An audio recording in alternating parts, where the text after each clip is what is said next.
Lessons learned to date. So I've talked about our journey to date and our engagement with a wide range of institutions, and I guess our approach has been with this and that concept of taking the college to the company is from a business perspective, how much further we can embed ourselves into the operational structure and relevance to organisations. How can we present ourselves to learners at the timely moment that they need an intervention, a learning intervention, if you will, but also to how well can they access that in a timely and efficient fashion, and therefore create a new model of delivery.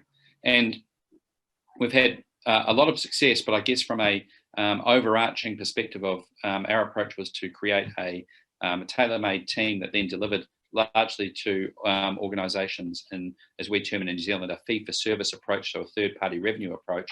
We're looking at that pretty hard at the moment and saying, do we want to carry on with that? Because essentially what we haven't had is the uptake from a learner looking to value the individual credentials that we've applied. So some of our lessons we've taken out of that is really the relevance of the micro-credential. Do people actually value it? And from that perspective, what value does it provide them? So I'll tick over to the other element that sort of goes hand in hand with that, is that compulsion is key. And it's not about sort of being authoritarian and holding a gun to someone's head and compelling someone to do something, but where we see the presence of institutional or industry-based organisations endorsing or validating the particular credential as part of a wider, for instance, continuing professional development or an element around professional practice, that level of compulsion or validation of the credential is really critical in terms of getting uptake. I think we've got to be very clear about the differentiation between the value of learning and the value of credentialing. In some instances, the learning is still really all that's required.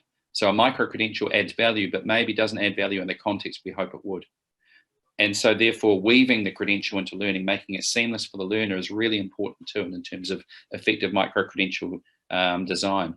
The Trojan horse, if you will, the learners don't realise they're being assessed as they're being assessed. And I'm not trying to say we have to be nefarious about that, but in fact, it just needs to be a very woven process where it's very clear that the assessment is an important part of the learning and is valued because the learners are well aware of that, and it's well designed into the whole process. So a clip-on approach, which is, I guess, where a lot of our existing product development went into, was to say we think that these skills that this micro-credential would represent would be valued by learners, would be valued by industry. However, if the learning experience is disjointed, then sometimes getting learners to engage in that is difficult. So the lessons that we've learned around that are fairly clear. Make them relevant, differentiate between the value of the actual learning and the credential, make sure it's worthwhile. If we can find elements of compulsion and certainly industry validation, and then weaving that into a seamless process is really important for learners.